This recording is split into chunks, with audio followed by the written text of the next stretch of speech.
Boche Gold and Diamonds. Buy now, pay later.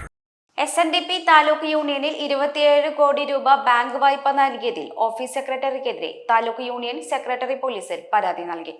വായ്പയുടെ 1% തുക കമ്മീഷനായി വാങ്ങിയതിൽ ക്രമക്കേട് ആരോപിച്ചാണ് താലൂക്ക് യൂണിയൻ സെക്രട്ടറി പോലീസിനെ സമീപിച്ചിരിക്കുന്നത്.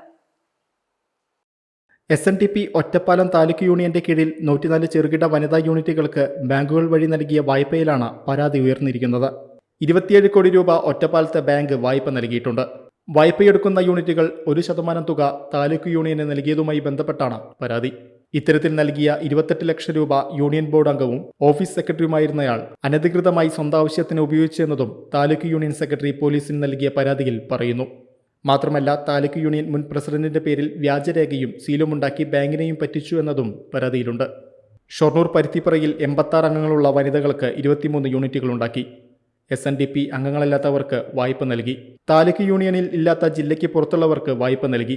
ഒരു ശാഖയ്ക്ക് കീഴിൽ 2 കോടി രൂപയോളം വായ്പ നൽകി തുടങ്ങിയ പരാതികൾ ഉൾപ്പെടെ ഉയർന്നിട്ടുണ്ട്. വായ്പ നൽകിയ ബാങ്ക് അധികൃതർ താലൂക്ക് യൂണിയനിലെ ഇപ്പോഴത്തെ ഭാരവാഹികളുമായി ബന്ധപ്പെട്ടതോടെയാണ് പരാതിയായത്. ഓഫീസ് സെക്രട്ടറിയായിരുന്നയാൾ ഇപ്പോൾ നാട്ടിലില്ലാത്തതും വലിയ പരാതികൾക്കും അഭ്യൂഹങ്ങൾക്കുമിടയാക്കി. താലൂക്ക് യൂണിയന്റെ ഓഫീസ് സെക്രട്ടറിയായിരുന്ന് സാമ്പത്തിക തട്ടിപ്പ് നടത്തിയതുൾപ്പെടെയുള്ള ആരോപണങ്ങളും ഉയർന്നിട്ടുണ്ട്. 27 കോടി രൂപ വായ്പ നൽകിയതിൽ 10 കോടിയോളം രൂപ ഇനിയും ബാങ്കിന് തിരികെ ലഭിക്കാനുണ്ടെന്ന് സെക്രട്ടറി പോലീസിന് നൽകിയ പരാതിയിൽ പറയുന്നു. താലൂക്ക് യൂണിയൻ മുൻ പ്രസിഡന്റ് അന്തരിച്ച വ്യക്തിയുടെ പേരിൽ വ്യാജരേഖയുണ്ടാക്കി സീലും ഒപ്പം നിർമ്മിച്ച് തട്ടിപ്പ് നടത്തിയതെന്നുൾപ്പെടെയുള്ള ഗുരുതര ആരോപണങ്ങളും താലൂക്ക് യൂണിയൻ സെക്രട്ടറിയുടെ പരാതിയിലുണ്ട്.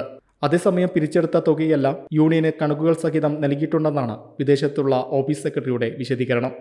അടുത്ത മാസം 2-ന് നാട്ടിലെത്തുമെന്നും അദ്ദേഹം പറഞ്ഞു. ഇക്കാര്യം രേഖാമൂലം പോലീസിനെ അറിയിക്കുമെന്നും അദ്ദേഹം അറിയിച്ചു. വ്യാജരേഖ നിർമ്മിച്ച വിഷയത്തിൽ പോലീസ് അന്വേഷണത്തോട് സഹകരിക്കുമെന്നും താലൂക്ക് യൂണിയന്റെ പരാതിക്കൊപ്പമാണെന്നും മുൻ പ്രസിഡന്റിന്റെ മകനും പറഞ്ഞു. എന്നാൽ ഇക്കാര്യത്തിൽ ബാങ്കാണ് നടപടിയെടുക്കേണ്ടതെന്നും തട്ടിപ്പ് നടത്തിയ സംഭവത്തിൽ ആരോപണ വിധേയനായ വ്യക്തിയോട് സ്റ്റേഷനിലെത്താൻ ആവശ്യപ്പെട്ടിട്ടുണ്ടെന്നും പോലീസ് അറിയിച്ചു.